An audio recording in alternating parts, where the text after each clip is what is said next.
I am super excited about what we're talking about today. In a way, I've been building you up to this lesson from the very start of class, so in some sense, we're bringing it all together today. Today we're doing an in-depth dive into my very favorite type of transition, the match cut transition. Now, I'm sure if you're an editor, when you hear match cut transition, you probably think of this.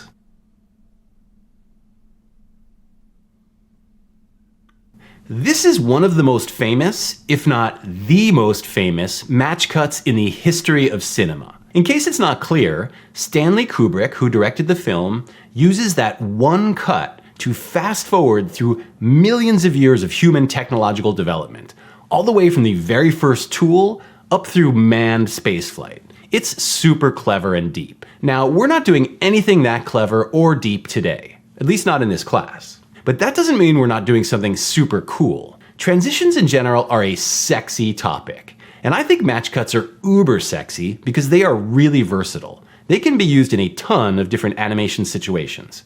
Honestly, I use them all the time, and I'm definitely going to break them down in such a way that you'll be able to put them in your bag of tricks and use them from now on. To begin with, I want to show you an example from my own work that uses these kinds of match cut transitions throughout. I made this for NBC Universal, and I made it with the creative director, Ventura Castro. This piece is pretty short, so first let's just check it out, and then I can discuss it further. The following program is brought to you in living color on NBC. Right on. So I imagine that when you watched this, your experience was that the transitions were smooth graphic matches that really flowed seamlessly from one to the next. I mean, at least that's what I hope you experienced. Something fluid and seamless, and definitely not something jarring and discontinuous.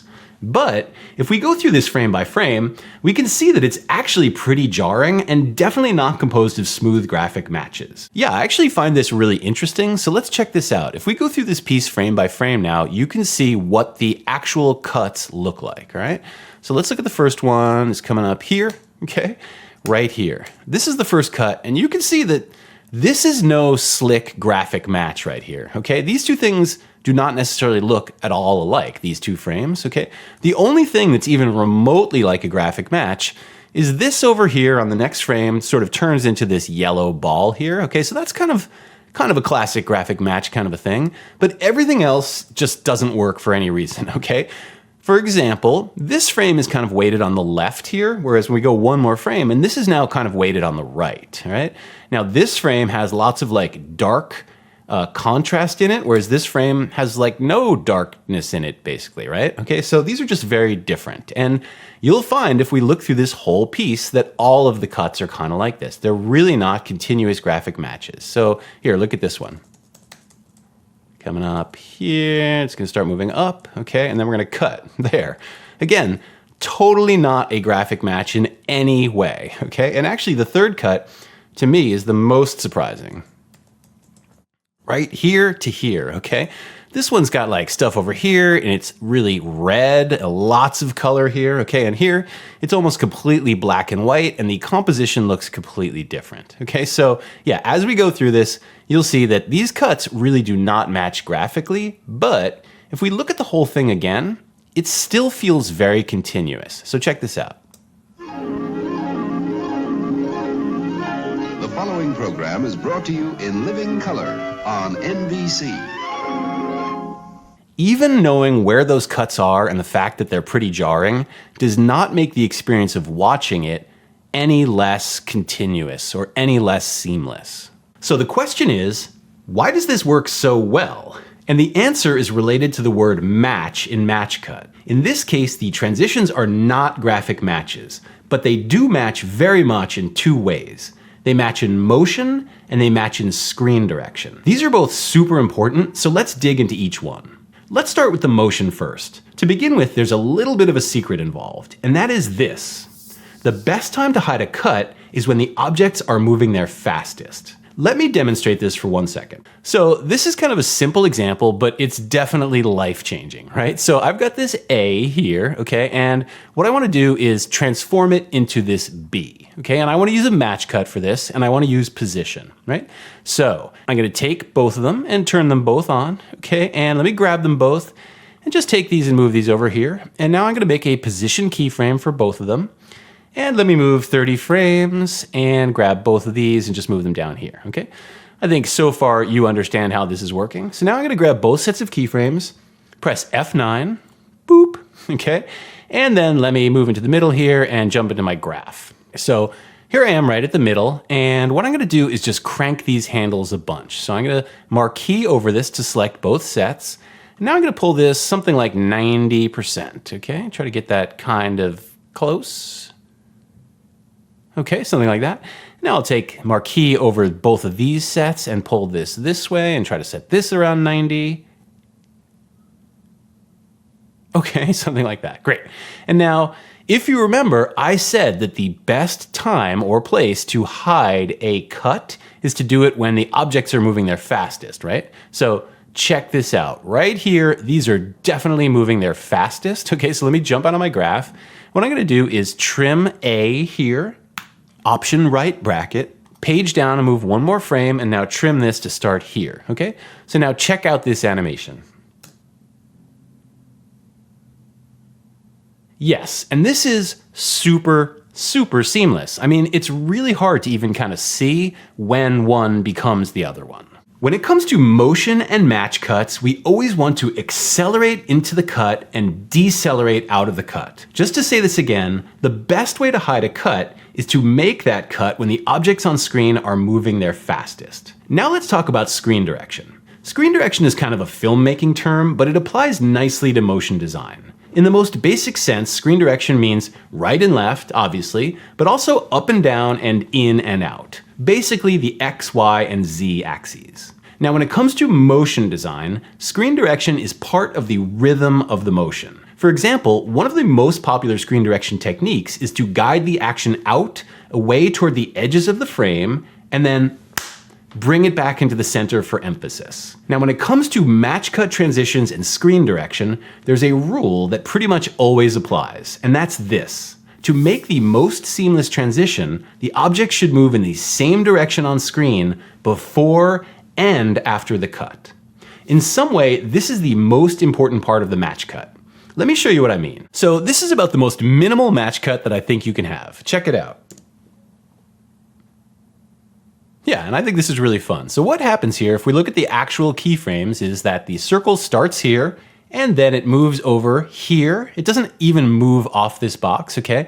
And then it moves one more frame, and it goes here, okay? All the way back to the beginning, and then finally it moves to where it started, okay? And it feels totally fluid and seamless, but in fact, your eye has to jump from here to follow this thing, which I think is really interesting. Now, the reason that it works so well is because it's moving in the same direction before and after the cut. Let's actually just jump in here, select some of these keyframes, and look at this in the graph really quickly, okay?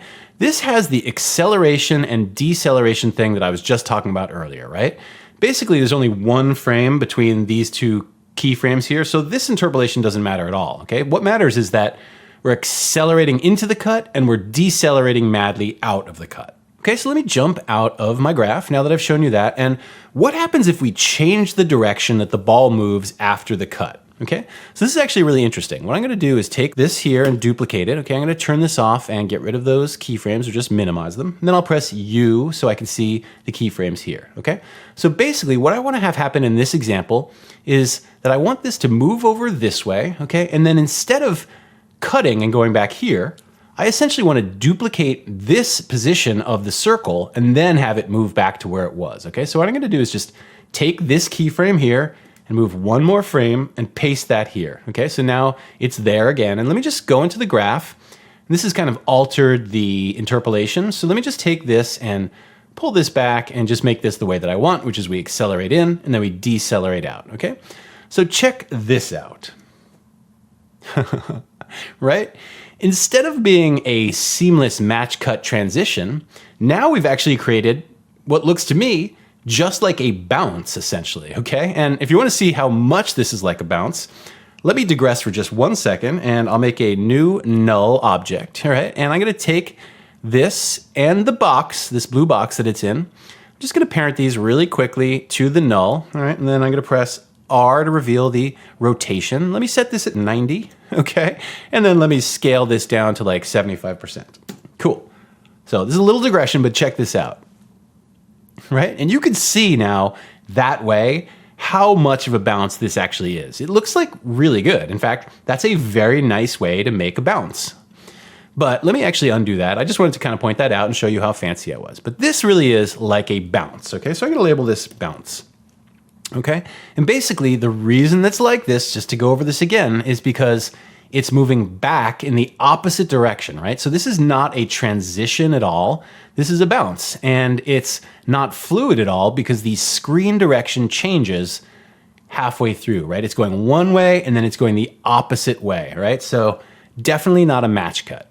Let me turn this off and close this down, and let me take my match and duplicate this again and move this up to the top and turn this one on and press U, okay?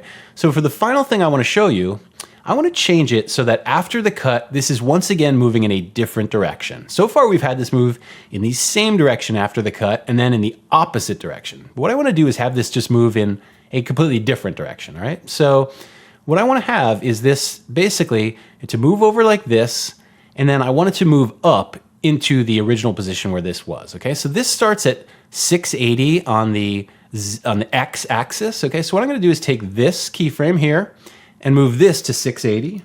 Okay, so it's just essentially where that first position was for the circle. But now I'm also gonna move it down some. All right, I'm gonna move it so it's not fully off, but just say right there, okay? So basically this is moving over and then it's coming up, right? So check this out, it's very interesting. Right? And now this works sort of, but doesn't work sort of, okay? It's definitely not a fluid match cut like what we had to begin with, right? But it's also not really jarring like the bounce that we made, okay? So this is kind of something different. And basically, in terms of editing, I would call this a jump cut, right? And the reason why this kind of works is because of the interpolation, right? The speed graph is the same. It's accelerating in and it's decelerating out. So it shares that, okay? So there's something about that that makes it match a little bit. But because the screen direction is different, it's definitely not a seamless match cut, right? And I think this really proves the point. So let me go ahead and call this a jump cut. Okay, and let me just review these again really quickly. Here's my match cut, right, where it moves in the same direction after the cut. So that's very seamless, right? And now here it is moving in the opposite direction after the cut, and that isn't a transition at all. It's a bounce, right? It's a totally different kind of animation. Finally, we do have a transition here, but it's kind of a jump cut. And the reason why is because it changes direction after the cut, so it's not seamless and fluid like the original match cut. Nonetheless, I think this is really interesting. I think after those three examples, it should be pretty clear that maintaining screen direction is in some way the most important part of match cut transitions. When you combine screen direction with the motion component, accelerating into the cut and decelerating out of the cut, you have a seamless match cut a la Noel. All right, so I've mentioned that I've been priming you to talk about this from the beginning of the class, so check this out. Here in this first keyframes exercise, I actually introduced the screen direction component of match cuts to you in week 2, right? Even though we were only using linear keyframes then, I asked you to make transitions kind of like this, right? Have the arrow move toward one side of the screen and then cut, and have the arrow continue moving along the same angle back onto the screen, right? Now, some of you at the time might have wondered why I was asking you to make transitions like this, okay? But then when I taught you about easing and the speed graph in week 3, now those transitions looked a lot better. So let me demo this really quick. Put some F9 on there, right? Jump into the graph. I know we've been over this a million times, but I'm going to accelerate madly into this cut with no pause here as well. And then let me pull this really hard this way so we're accelerating madly out of that cut, okay? So then the transitions then could look like this, right? Which is a lot better. And why is that? Well, because now we had both the screen direction and the motion to make these into match cuts. Now I have to say, every example I've shown you so far involved position animation, but match cut transitions work super well with scale and rotation too. So let me demonstrate how that works, starting with rotation. Here's a quick example, but honestly, a very, very deep one. I don't know if you know this about me, but I am super philosophical, almost like Kubrick level deep, okay? So check this out. I have the word positive here, and I'm gonna animate it so that it becomes negative, and then have it become positive again. So yeah, I'm super deep, all right? So check out what I've got going on right away. I've got positive, and it turns upside down, and it pauses, and then it turns upside down again so that it's right side up, right? So what I'm gonna do is duplicate this, okay? And double click this so I can change the type. And I'm gonna type negative, spell that correctly, yep. Now let me turn off positive for 1 sec, okay? And press R to reveal my rotation keyframes for negative. Now, right now this is the exact same as positive. And what I want is the exact opposite. Essentially, I want all of these keyframe values to have 180 degrees added to them so that this starts upside down and then rotates to being right side up and then rotates again to being upside down, okay? So if I take all of the keyframes now, okay, with all of them selected, I can now change this value, and I'm adding more degrees into all these keyframes, which is what I want. I want to roll this up so that now I'm at 180 degrees. The hardest part is actually stopping and getting it just to click in right at 180 and then letting go without changing it. Yeah, okay, there we go. Now I've turned the whole thing upside down. So the negative animation now looks like this. It starts upside down, turns regular, then turns upside down again, okay? So this is the opposite of positive now. So let me select both of these and press U, and I'm gonna grab all these keyframes and I'm gonna press F9 to put some handles, some E's on there so I have handles in the graph, okay? So let me jump into my graph now. All right, so this is a situation, we don't have like a cut in the middle. So what we're gonna do is go back to something that has like a giant peak in the middle. That's what we want. Now, what I wanna do is pull these very, very, very symmetrically in this case, right? Actually, I wanna pull them perfectly symmetrical to something like 90, but it's kind of hard just like using this little pull thing to set something exactly at 90.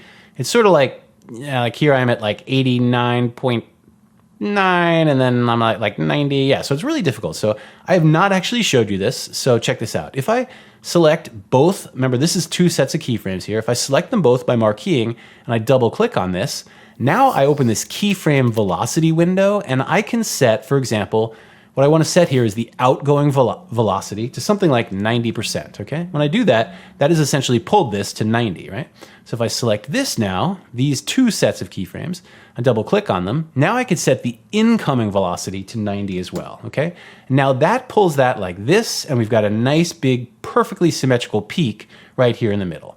Let me do this for the other side as well. Double click on this, set outgoing to 90, then marquee over here and select this and double click and set incoming to 90. Great. So now I've got perfectly symmetrical peaks here. Let me jump out of my graph. So right here, okay, this is the frame, this is the last frame of positive that I want, okay? But instead of trimming this layer here, I'm going to use split layer, which I know you're all now really familiar with, okay? But that means I have to go one more frame, okay? And now I'm gonna select positive and split the layer, okay? Which means that this is the last frame of the original positive, which is what I want, okay? Now I'm gonna go back that one frame, and now I'm going to start my negative layer here, okay, by option and left bracket. Okay, fine, now I'm gonna go here, and this is my last frame of negative, so I'm gonna trim this here, okay? I'm gonna go one more frame, and I'm gonna trim positive to start here, okay? This is the positive that was made when the split layer happened. So this is positive 2, okay? So just so it's clear, I have 3 layers now, a positive, a negative, and then another positive. Now check this out. Yeah. Now this animation is kind of amazing, right? Aside from being like amazingly deep about what I'm saying about the world, which is essentially like, if something's negative, don't worry, it'll become positive again. But if something's positive, you can bet it might become negative again too, right? So aside from that amazingly deep statement that I want to leave you with, I think this is a really cool, really sweet match cut transition.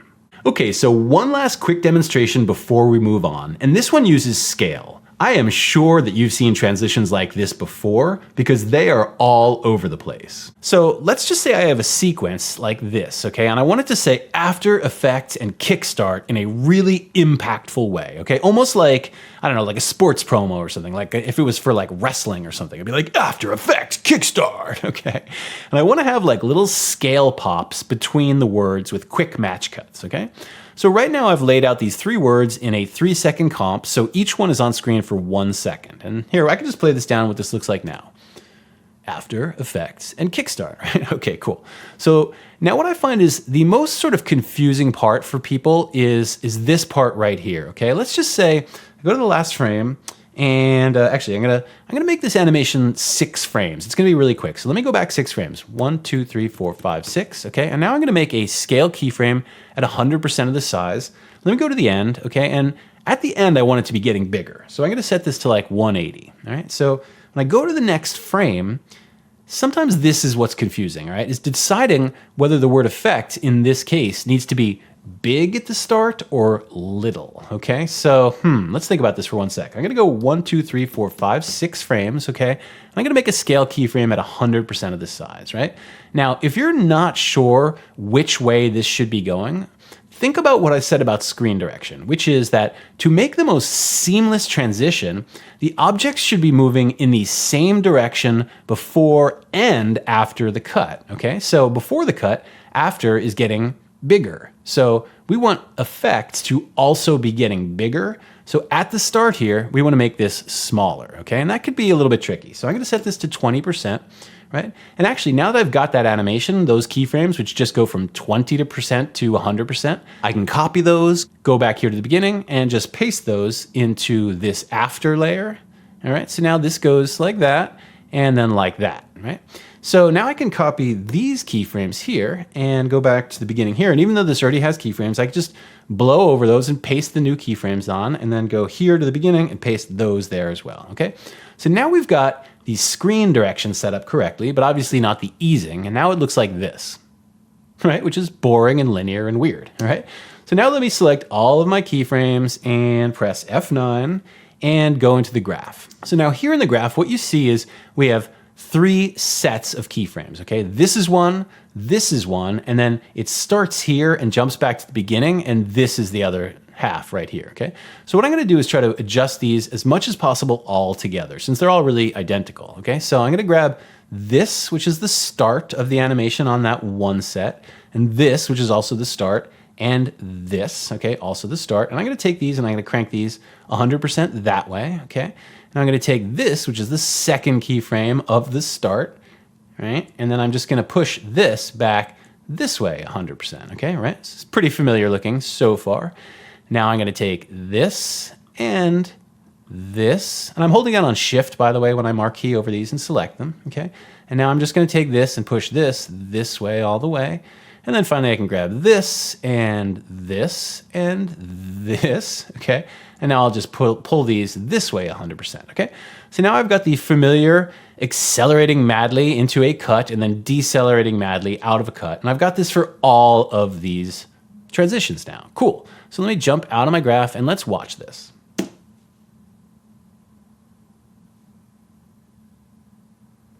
Yeah, and that's super impactful, right? I mean, it's really like After Effects Kickstart or whatever, okay? I love this kind of animation, and this is really not that hard to do. Now that you see that animation, you're like, oh yeah, I see that all over the place. So now you have a clearer picture of match cut transitions, how they work, and also how to apply them to position, scale, and rotation. I really hope this helps. But I will say that all of the examples that I've given so far are kind of simple. Sort of like one thing turning into another. But in real life, oftentimes things are much more complex and have a lot more pieces. So now I want to show you how I would animate something like that, a more complex example with lots of layers. Coincidentally, a lot like your homework. So yeah, let's check this out. Awesome, so the first thing that I have to do is import my art. So I'm going to Command I and go up here, and here's my art. Now in this case, what I want to do is import it as a composition. I do not want to retain layer sizes in this case because I'm going to be working with scale, and I think I want the anchor points to default to being in the center of the composition. All right, so I'm going to import as a composition. Great. And yes, editable layer styles. Thank you so much. Okay, cool. So let me double click this and right on. We can look at the art that I made. All right. So what I'm going to be doing is animating between A and B. Okay. Made these two designs. I think they're kind of fun. Cool. So another thing that I should mention is that I have a music track that I cut for this. All right. And let's check this out. Right now, this is 4 seconds long. Okay. Because I figured I'd want about 2 seconds for each of the shots. Right. And I had it so that this has a nice strong beat kind of right at the 2-second mark when I'm going to be making the transition. So listen to this.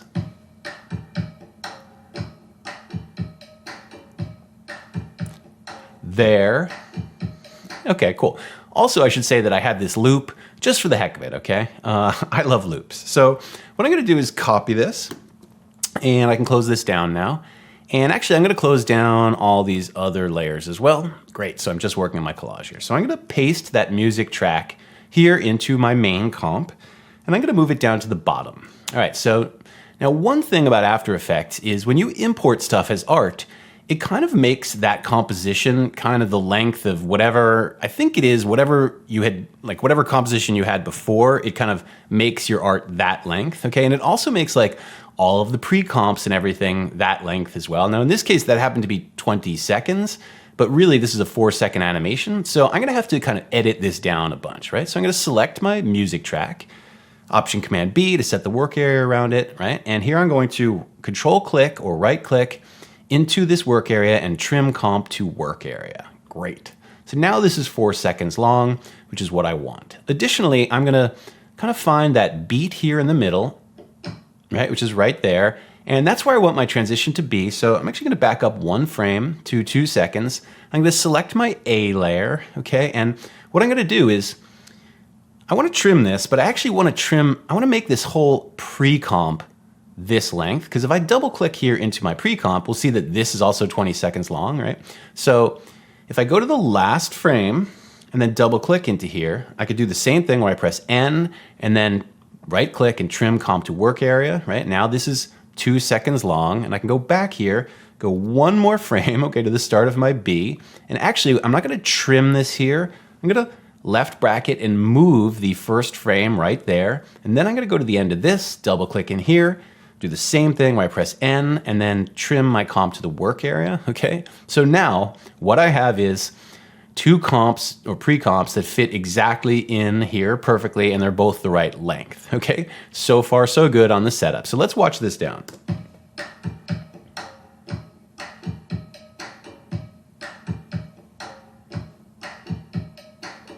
Okay, cool. So the way that I'm gonna animate this is I'm gonna do 2 transitions in here, okay? Because this loops, what I'm gonna do first is have a position transition, a match cut obviously, that connects these 2, right? But then here at the end, I'm gonna do a scale match cut transition that starts here and finishes up here, okay? So it's gonna go A to B and then B to A. Great. So before I actually begin animating, I need to do some setup in these comps. So let me jump into the A comp, okay? And I'm gonna take my background and I'm gonna lock that, okay? And what I wanna do is just make sure that the layers are in the right order, okay? And what I mean by that is that the things that are like on top here in the visual stack, essentially, as it were, I wanna make sure that those layers are like on top of the layer stack. I kind of did this in Photoshop, but I just wanna double check that I got everything right, because I don't think I did, all right? So right on top, I've got this strip, so that's good. And then I've got a person, and then I've got this little scribble here, that's all good. And then I've got this yellow thing. Central blue shape is kind of what holds the A. And then I've got this scribble circle here. Okay, and this I want down, okay? And I want it above the A's here, which I'm gonna talk about in a sec, but actually I'm gonna take the A's as well and move those down to the bottom as well, because I see those as kind of like being all the way at the bottom except for like this blue stain here or whatever, okay? So I think this is good now in terms of the layer order, but what I need to do is work on this A layer. Okay, so the way this works is that in Photoshop, this was live type, okay? And I know we've kind of been over this before, but I wanna convert this to shape layers, right? I want more animation possibilities with this. And also, if we look at this right now I have a layer that has 4 different A's on it, and I want each one of these to be on its own separate layer, okay? So what I'm gonna do is right click and create and convert to editable text, right? And then just go right ahead and create shapes from text. I'm just right clicking on the layer. We've been over this before, okay? So now I can actually just delete that, okay? Now I've got a shape layer here, which is called A, right? And it's got the 4 A's on it, which I do not want, okay? So what I'm gonna do first is just call this A1, okay? And I want the anchor point to be in the center. Okay, now when I just did that whole conversion, something a little bit funny happened there, okay? If we look at the scale now for the A layer, it's now much bigger. It's not at 100%, okay? And this is something that's slightly annoying that I'm gonna have to deal with, okay? When I converted it to the type and then converted it to shapes, it wound up being this scale kind of randomly. Okay, I'm not quite sure why, but that's what happened, all right? Anyway, that'll be important later on. But what I'm gonna do now is duplicate this 4 times. Actually, I lied. What I'm gonna do is move the anchor point to the center of comp, right? So I'm gonna turn on my title action safety to get a center there, and I'm gonna press Y, and I'm gonna grab this and try to kind of click this into place. It's not gonna let me click it in there, so let me just get in really close and just put it as close as I can there. Yeah, perfect, great. Zoom back out, and I'm gonna press apostrophe to turn off my title action safety. All right, so now I'm going to duplicate this 3 more times, so I have 4 copies. Boop, boop, boop. Okay, so I have A1 through 4 now. Now, if I go up here to my properties panel, we can see that on this layer, A4, and on all of them actually, I've got 4 A's, right? So what I wanna do is just, because this is A4, I'm gonna take the first 3 and I just held down on Shift and selected those, and I'm gonna delete those. So now I only have this A in there. Now I'm gonna just do this really quickly for my other layers. So I'm gonna select 1 and 2, I'm holding down on Command, and 4 and delete those. Okay, just use my regular delete key. This is A2, so I'm gonna press 1, select A1, A3, and A4, delete those, okay? And finally A1, and I'll just Shift, select those, and delete that. Okay, great. So now these are all on unique layers, and they have the anchor point in the center, and they're all shape layers. Okay, cool. Now I can unsolo those, and great. This is now set up for animation, I believe. So let me go over to the B comp, and go back to the beginning, okay, and just do the same thing here. All right, so the strip is good on top here, but then I've got this arrow, which is this here, okay? And that to me looks like it should be on the bottom somewhere. So I'm gonna move that below my B there. And I've got another arrow here, actually. I'm just gonna move this one next to the B as well, because these arrows to me feel connected to the B shapes, okay? And then everything else should be in the right order. Great, so let me work on this B. So here, look at this again. Right now the scale is at 100, okay? But if I right click on this and create and convert to editable text, and I press S for the scale, now it's at that weird scale value again, okay? I don't really know why this is happening. I think it has something to do with the fact that it set the type size at 20, even though in Photoshop this is much bigger, but I'm not really gonna worry about this, okay? So I'm gonna, once again, right click on here and create shapes from text, okay? And I'm gonna delete the text layer. And let me do the same thing when I call this B1 and solo this for a sec. Press Y, press apostrophe to turn on my title action safety. Move over here somewhere, get in closer. Drop this right into the center as best as I can. Right, perfect, jump back out. Then press apostrophe to turn that off and unsolo that. Actually, I'll keep that soloed for 1 second. Now I'm gonna duplicate it. So I have 4 copies, and let me just do this razzmatazz again. Delete that. This is B3, B2, and finally B1. Okay, and another thing is, I can actually select these arrows too. So right now, this, let's see, okay. So this arrow and B1 are kind of connected. So I'm gonna take both of those, move those up to the top here, and I'm gonna color code those together, something like green, just so I can hopefully remember that those are kind of connected. Okay, and then let me find, okay, it's this B3 and this arrow here, so I'll take these and let me just give these a unique color. Cool. All right, so that's set up. Great, and also I want to lock my background newsprint. Cool. All right, I think both of these are now set up for animation. So before I move on, I just need to stress that it's always a good idea, like I just did, to set up your comps for animation first before you get into it. Things definitely get a lot messier once you start making keyframes, and it's a good idea to stay organized from the start. All right, I'm gonna move on now to the animation. So what I will do is now go back over here, and what I wanna have happen is I wanna do a position match cut between this and this, right? So let me go to the end here, and I'm gonna jump back 20 frames, and I'm just gonna use 20 frames as the basis for my animation on both ends, and then we'll see if that works, and we can always adjust the timings, right? So 20 frames back, I'm gonna now double click on this to jump into my A layer, okay? And I'm gonna deselect everything. And what I wanna do is make a composition marker, okay? Which is the same as making a layer marker, which I know you know. It's Option and 8, but if I have no layers selected, I will make a composition marker as opposed to a layer marker. Okay, cool. So this is just a marker here for me that's like, hey, your transition's starting here, all right? So I'm gonna take all of these, I'm gonna press Option and P to make a position keyframe for every single layer, okay? Except for the background, which I had locked. So now I'm gonna go to the end, okay?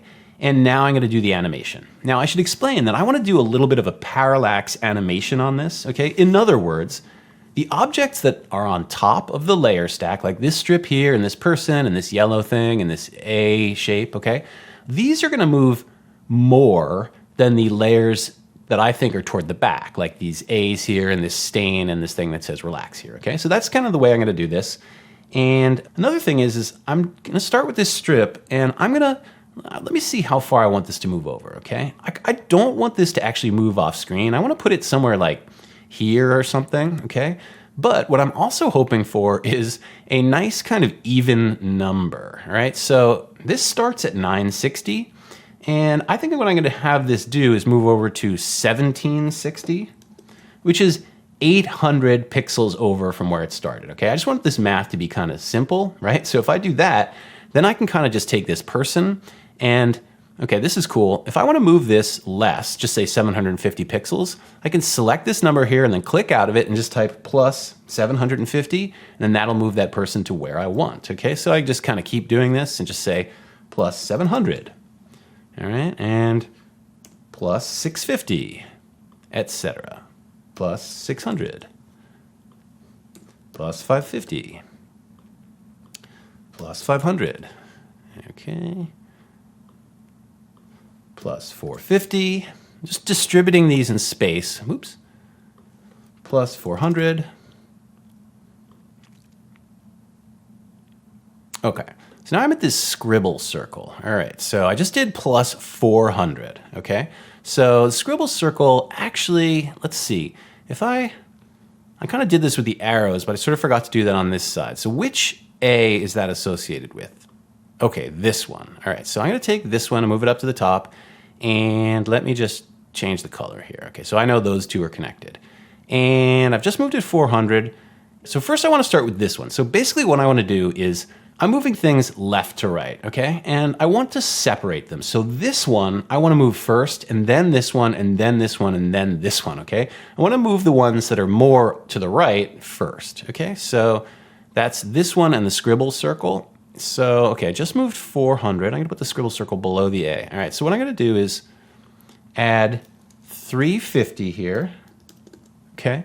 And then I'm gonna add, for the scribble circle, a little bit less. So like instead of 350, maybe like 325. I just want a little bit of separation from those two, okay?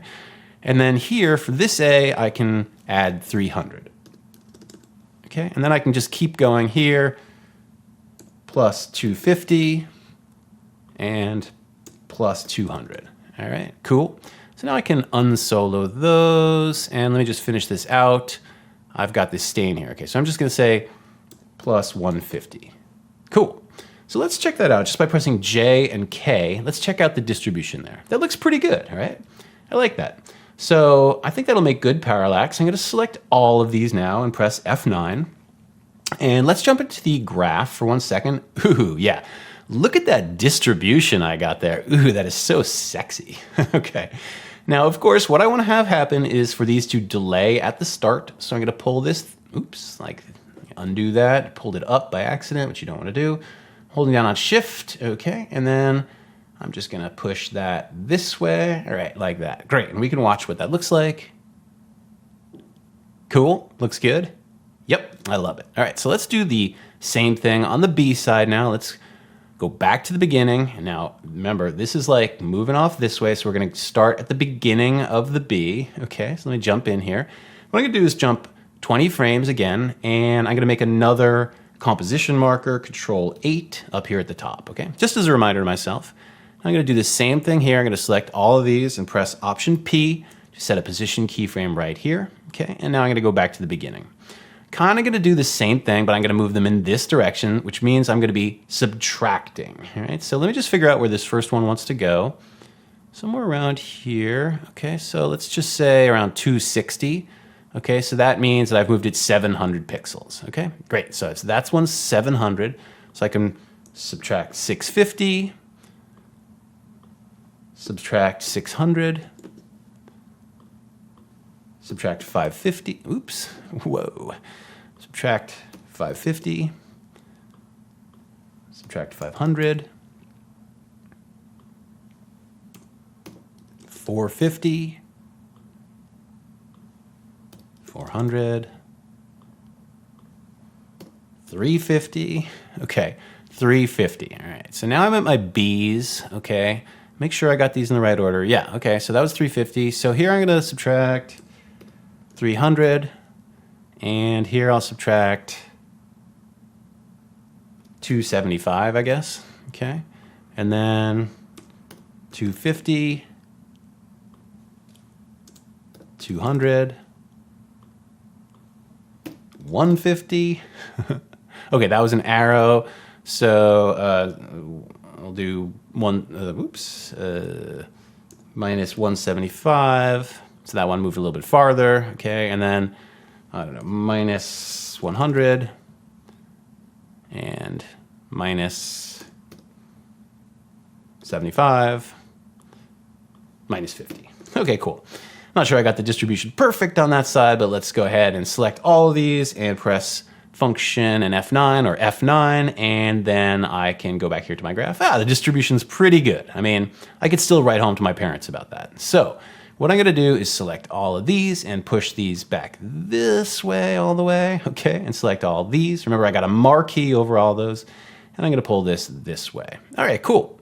So let's actually just check that out, what that looks like right now. I'm gonna just narrow down my work area.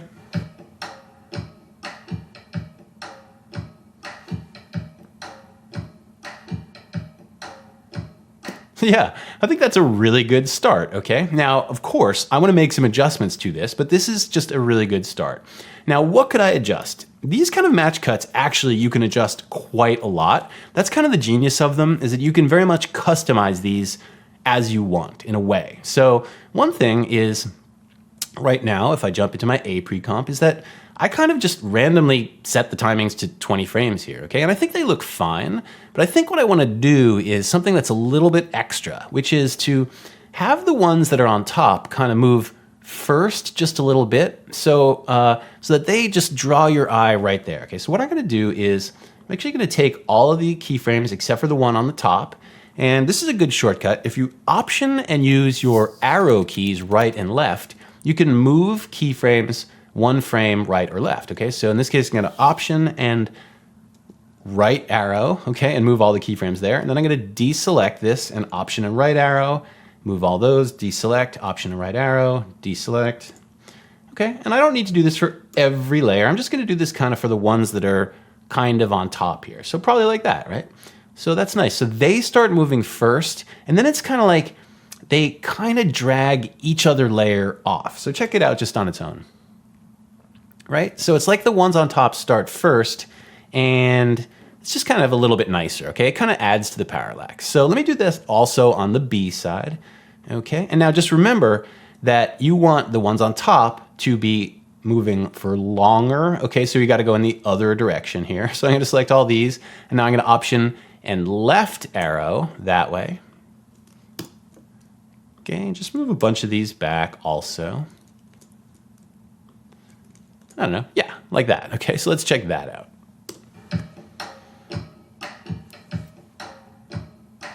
Yeah, I love that. What it does is it just means that like the things on top here on the other half of the cut are kind of just moving longer. I don't know, it just keeps your eye really on the A and then the B, I find.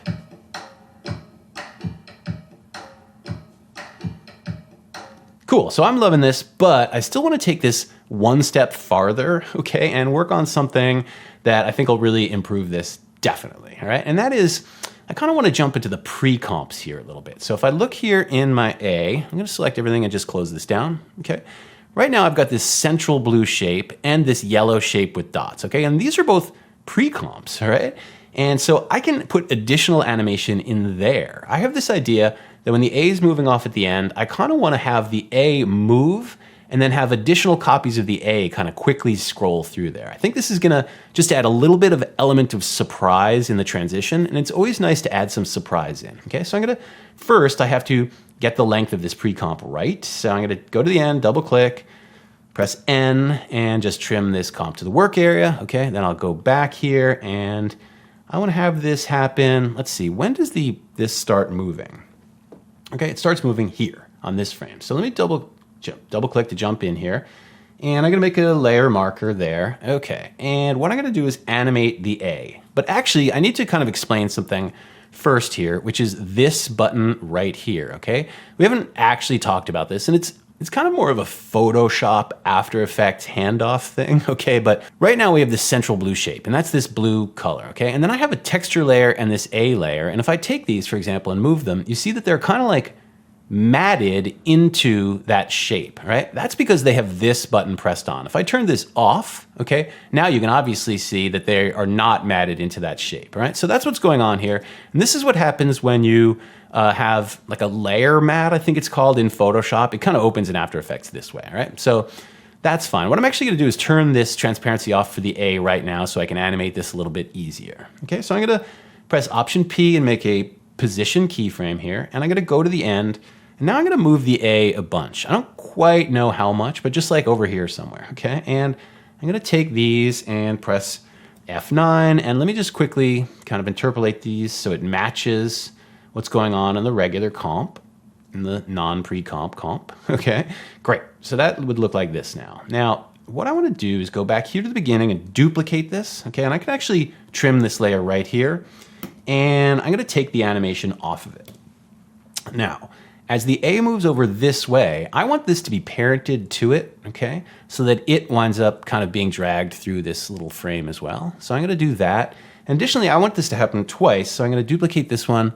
Let me turn this off for 1 sec so it's a little bit easier to see. I'm gonna try to get this so that it's roughly the same distance. Okay, that looks good. And now I'm gonna take both of these and parent them to my A here, so that as the A moves off, okay, it moves those on, and we kind of got to get this right, maybe like that or something. I don't know, I might have to fiddle with that. So let me take these now, okay, and put this transparency, or what's it called? Preserve underlying transparency, that's quite a mouthful, okay, on again, right? So we could look at this, it looks like this. Yeah, great. So let's actually see what that looks like in the transition. Yeah, and that's really fun. You definitely feel that. I think it could start maybe earlier. I don't know, maybe a little bit. Let's see. If I move this up like 5 frames, 1, 2, 3, 4, 5, okay, put that there. Then I would just have to trim these so that they start there as well. So let's see what that feels like. Yeah, I think that's a little bit snappier.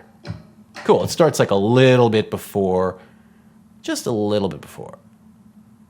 Cool, I love that. Great, so now let's do the opposite thing on the B side, okay, just to follow that through. So I'm gonna jump in here, and okay, first things first, I gotta go to the end of my layer and double click into the B, press N, and trim this here. Great, okay, so now let's see. I want this to end kind of the last thing. I want this to kind of still be streaming in to kind of complete this transition. So maybe it'll end around here. So I'm gonna jump in here again and make a layer marker, a composition marker. Great. Okay, the B is the same thing, so I'm gonna turn off this transparency for 1 second and do this animation. I'm gonna make Option P, oops. I'm gonna just select the B and press Option P, go back to the beginning, and now I'm gonna move this off a whole bunch this way. Okay, and I'm gonna select both keyframes, add some ease, and let me just now link this up with the interpolation that's going on for the rest of the comp, the main comp. Okay, great. So this just looks like that, as we could imagine. And now what I want to do is duplicate the B, press U, delete the animation from there. Okay, now I want to move this over, space it out, okay, and then duplicate it again and move this one over roughly the same amount, right? Great. So now I can start this. Whoops. First I have to parent these, okay, to my B. Boop. All right, now I can move this over. So this is starting something like that. Right, okay, so let's see what that looks like in the animation. Oops, and actually, forgot. You gotta go back here and turn the preserve underlying transparency back on for that. Yeah, I love that. Let me widen this out a little bit here at the end. In fact, let me just look at the whole thing. Home, B, and N. That's really fun. I really like the way that B kind of glides into place. Awesome.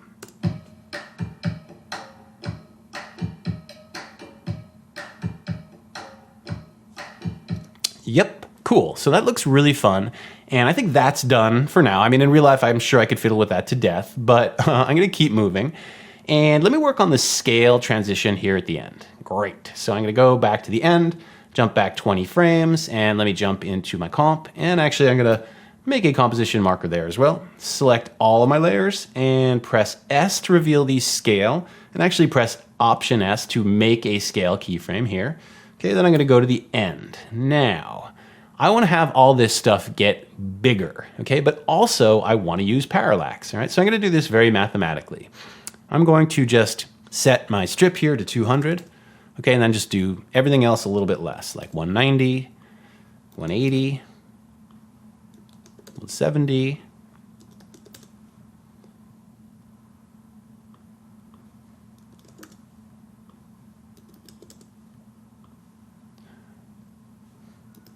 okay, so now I've got my B's here, and I kind of want them to scale as though they're all on the same plane, and I don't really want to deal with this weird scale thing anyway, okay? So what I'm gonna do is Shift Option Command and Y and make a new null object. I'm gonna move that down and just like call that B scalar, okay? And I'm gonna select my B and the arrows and all this stuff here, all of these. I'm just gonna parent those all to the scalar, okay? And I'm gonna turn those down, I'm gonna lock those, great. So now let's see, I'm gonna go back here, press Option S, okay? And then I'm gonna scale this to 120, okay? And then this to 115, 110, and 105, okay? Whew, barely made it there. So I'm gonna select all of these now and press F9, okay? Put some ease on there, and let me jump into the graph. Look at that distribution, so wonderful. Okay, and now I'm gonna pull this way and grab all these keyframes and pull these this way. Okay, perfect. So let's go ahead and preview that just like this. Yeah, looks good. Okay, so let me go into my A and do this at the beginning for the A as well, but in reverse, right? So let me select all, and I'm gonna go 20 frames, and let me make a composition marker there. Select all of these, and press Option S to set scale keyframes. Now, here at the beginning, I don't think I need to remind anybody, but just in case it isn't totally clear, just remember that at the transition point, at the cut point, you want the graphics to be moving the same direction before and after the cut, okay? Which means that these should be smaller and getting bigger, okay? Great, so I'm gonna set this to like 10 and 15 and 20, etc.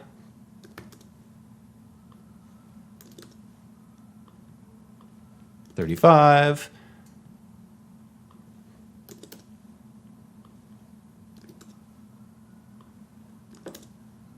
Okay, so now I've got my A's, and I'm gonna do the same thing. I don't wanna deal with this weird scale, so I'm gonna make a new null and put it here, and I'm gonna call this A scalar, scalar.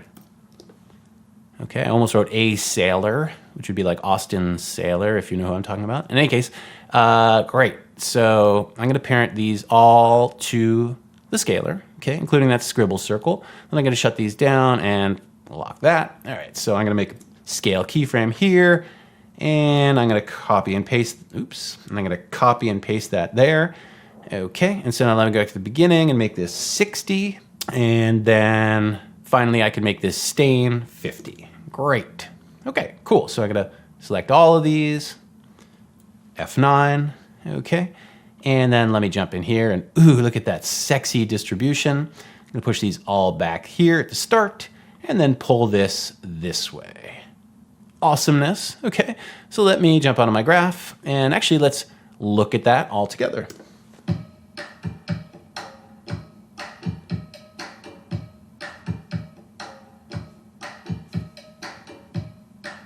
Yeah, that's looking really, really awesome, okay? But I think we can improve this as well a couple different ways. So let's go into our B, jump out of the graph, all right? And let's do the same thing here where we distribute the keyframes a little bit better than just having them all right here, okay? So I'm gonna move these back a little bit just like I did before.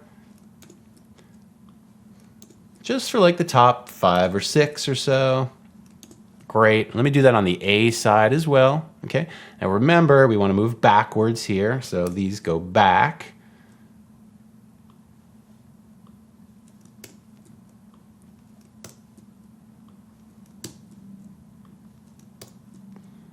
Great. Okay, that's plenty. All right, let's check out the difference now with that.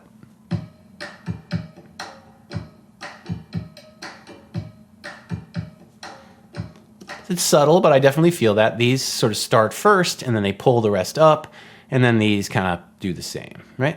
Okay, so there's one other thing that I want to add in here, and then I will call this done, okay? And that is that I want to add some rotation in here as well. I think rotation and scale often work really well together. So let's go ahead and add some rotation to the B, okay, during this transition, and to the A, and that'll kind of like finish us off, right? So let me jump back into my B pre-comp and figure out when I want this to start. Okay, so the B starts animating, the B layer, I should say, starts animating right here. Okay, great. So let me jump in here and I'm gonna close all these down for 1 sec and make a composition marker so I know, all right, right here. Now another thing is that I could trim these two B's to end right there because they only work at the beginning, right? So, okay, great. All right, so I want to rotate this B, but right now the anchor point's here and it's just not in the center of the B. So I'm going to make a new null object and kind of try to move this into the center of the B somewhere, or at least what I perceive to be the center of the B. Great, and then I'm going to call this B rotator. Great, and parent my B to that. Okay, and then here at the end I'm going to Option R and make a rotation keyframe, and then go those 20 frames or whatever it is, and I'm gonna dial this to, I don't know, something like this, okay? So I'm having this rotate clockwise. I'm just making a mental note for myself. I'm gonna press F9, okay, and let me just do my interpolation thing here, pull this really hard this way in this case. Now, I should really say that in this case, I'm just pulling everything 100 and 0 just to like make this demo go quicker, but in real life, I'd probably spend a lot more time, maybe set these at like 90 and 10 or something. I don't know. I'm not really sure. Okay. But in any case, rotating clockwise. Okay. So let's go into my A and now jump into the A pre-comp. Okay. And go back to the beginning here and go 20 frames. And right. Same thing with the A. The anchor point is not in the center. So I'm going to make a null object, Shift Option Command Y, push this kind of into the anchor point. I'm sorry, push this into the center of the A roughly. Okay, I'll call this my A rotator. Okay, parent the A to that. Great. And now here, Option R, make a rotation keyframe, jump back to the beginning. Now, I want this to also be rotating clockwise, which means that I need to rotate it back at the start. Okay, so select both of those, F9, get back in here and do this. Again, I'm just going really quickly here for the sake of this demonstration, so it's not boring. I'd probably apply a lot more finesse to all those things, but check this out.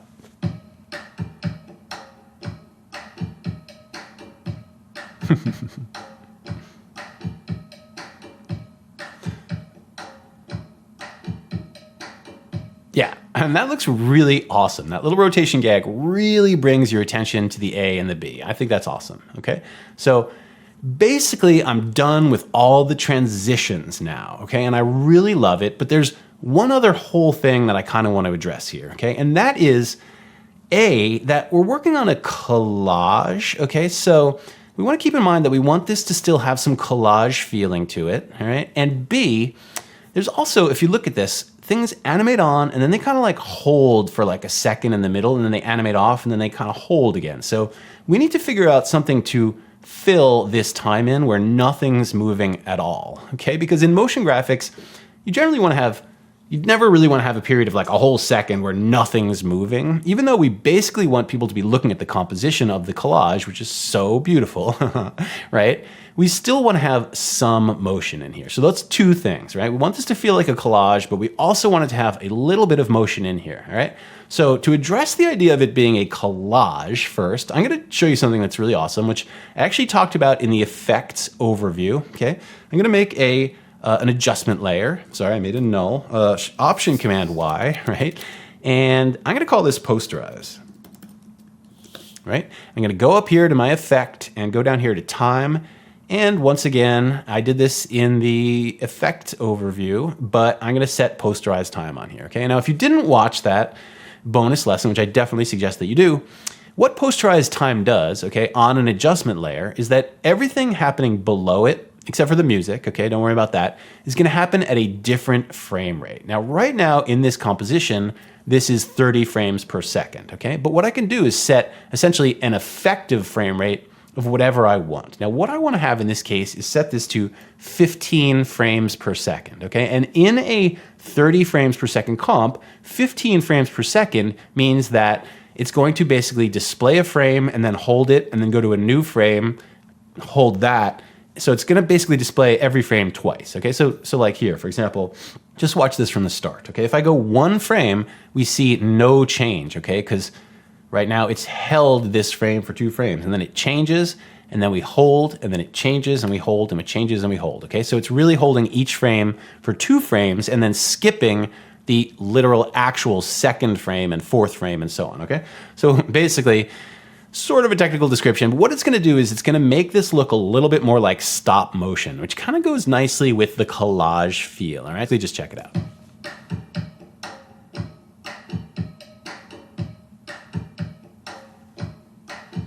Yeah, so it's kind of just giving it this little bit of a staccato rhythm, like Now, if I were to crank this up to like 8 frames per second or something, you'd definitely see this a lot more.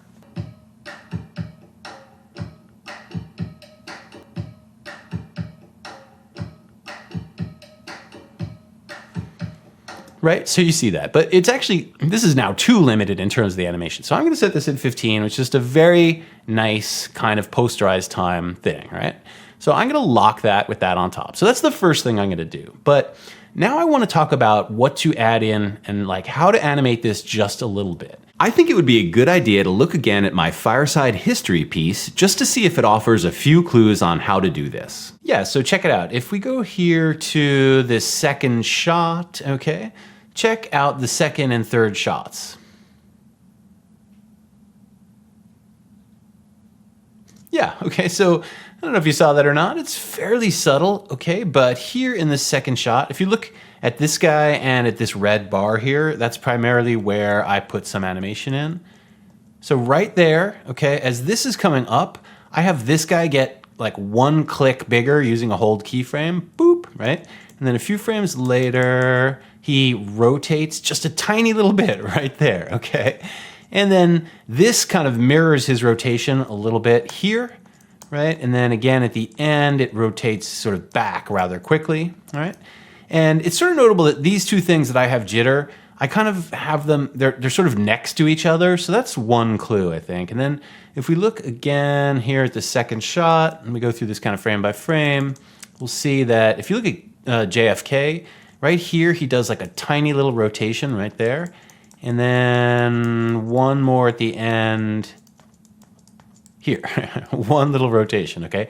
But in the same direction. So he rotates in that direction once, just like 1 degree, and then again, one more time, all right? So it's stuff like that that I'm talking about, kind of subtle little jitter, little hold frame animations. Okay, so let's just get in here and add some of those little jitters and then we'll be done, all right? So I'm gonna jump into my A pre-comp, select everything and collapse all this down for 1 sec, all right? So now the animation I want to have happen basically between these two markers here, okay? And I wanna keep it very, very subtle and very limited, but you also see it a little bit, okay? So I think I'm gonna have some rotation on this strip here, all right? But if I select this, you'll see that the anchor point is here and I want it to be in the center. So I'm gonna make a new null object and I'm gonna call this strip rotator. Okay, great. And let me move this over so it's in the center of that layer. And now let me parent the strip to that like this. Great. Okay, so now somewhere here, I'm gonna make a rotation keyframe and make this hold, and I could just drop this back at the beginning somewhere, and then just somewhere in here, okay, I'm just gonna have this rotate a little bit, like 1.5 degrees, and that's it, okay? I don't even think I want anything else there, just that, all right? So, okay, and now, I think the way you want this to work is, like if something moves here, you want something else to kind of, a second later or whatever, a little bit later, also move near here, okay? So I'm gonna take this person and I'm gonna make a position keyframe and make that hold, okay? So this already has a position animation on here, so I do wanna be careful. I'm gonna move this back here to the beginning, and what I'm actually gonna do is duplicate this keyframe, okay? And now I'm gonna make this one a hold as well, and I'm gonna select both of these. And that means that no matter where I move this now, this keyframe will also follow along with it, so I don't have essentially two animations here. It doesn't like animate and jump here and then animate and jump here. Okay, I want these to be the same. So I'm gonna take this, just move this like a few clicks that way, okay? And that's it. Great. So that goes like that. And then finally, I'm gonna have something else happen as well. Okay, how about this circle here, all right? So I've got that locked, so let me go ahead and press P. That also has a position animation on it. Why don't I do a scale animation on this? I'm gonna press S. It also has a scale keyframe on it, but it doesn't actually have a scale keyframe animation because it's parented to the scaler, correct? So I'm gonna make this hold at 100%, and then right here somewhere, I'm just gonna have this jump to like 102, okay?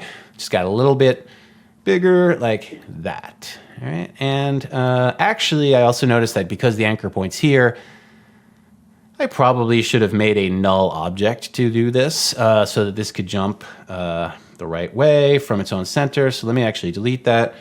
And all right, this is already parented to a null. All right, so I'm gonna undo that. I'm gonna just basically fake this by also adding a position animation on this. So, okay, this is a little bit silly. So when this goes like that, when it scales up, it just looks like it moves up and over. So let me duplicate this, okay, copy and paste that, and make this hold, all right, slightly complicated. And then let me select both of those, and I'm gonna move this again down that way. So let me just see what that looks like. Yep. And let me actually move it even one over. Yeah, okay, so I sort of just faked it to look like it was getting bigger. Cool. All right, so let's look at that, those three things together, and just see if that's enough.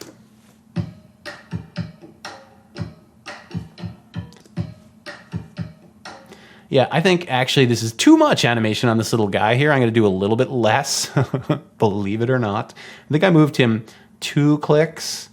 So let me move him back 1 and see if that helps.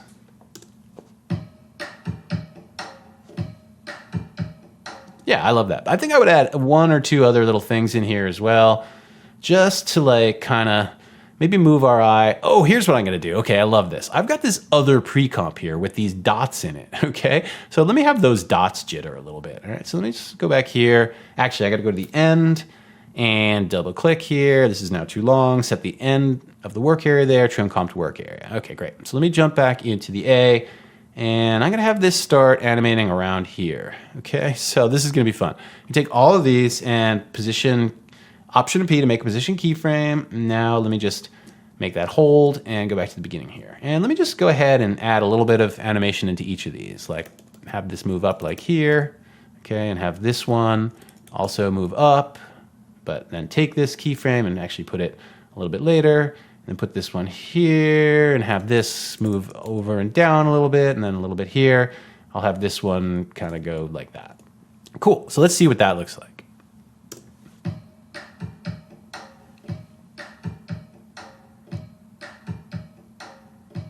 Yeah, and I totally love that. Like, I love this little gag happening in here and everything, okay? It's just enough little life here to keep the animation feel like it's still happening and it's still something special, okay? And it just doesn't stop dead and then transition off, okay? That looks really good. So this is definitely getting longer than I wanted, so let me go ahead and work on the B and then let's get out of here, okay? I'm gonna double click in here and yeah, I'm gonna do kind of the same thing or similar things on this side. So I'm gonna make a new null object, okay?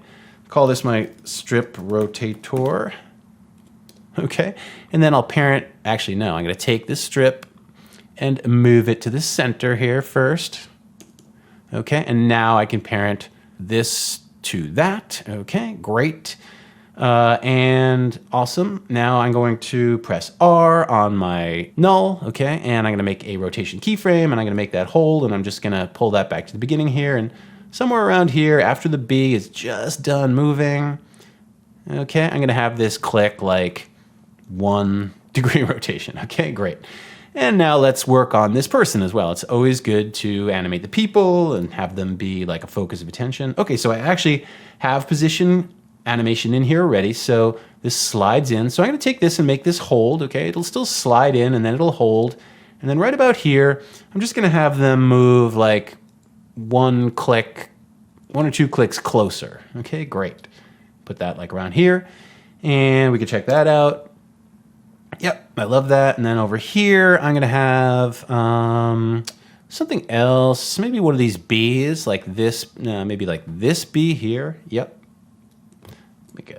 Okay, I've already got position animation in here, so I'm gonna do the same thing. I'll make this hold, and then here I'll just have this like click like once, maybe twice in. Let's see what that looks like. Yep, okay, I love it. And then finally, I've also got this pre-comp here, this orange shape, so let's work this a little bit. Okay, so let me double click here, and okay, so this is another situation where I've got a larger layer and it's sort of just preserving the transparency of this bottom layer, okay? So I'm just gonna make a position keyframe, make it hold, drop this back at the beginning, and like, I'm gonna have this move like 2 clicks up and 1 click over, and then I'll go down here and just have it move like 1 more click up and 1 more click over, all right? So let's see what that looks like all together. Hopefully we're done now.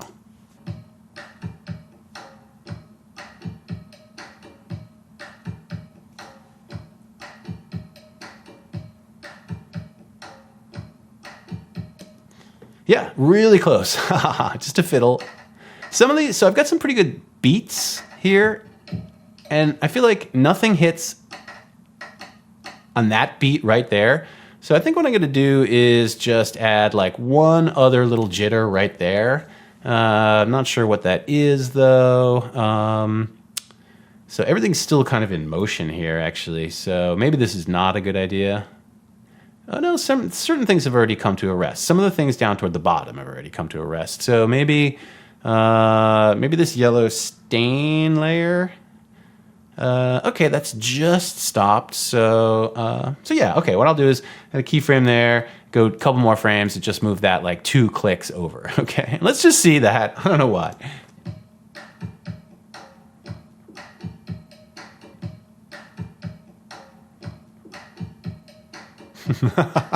Yes, that made like all the difference, okay?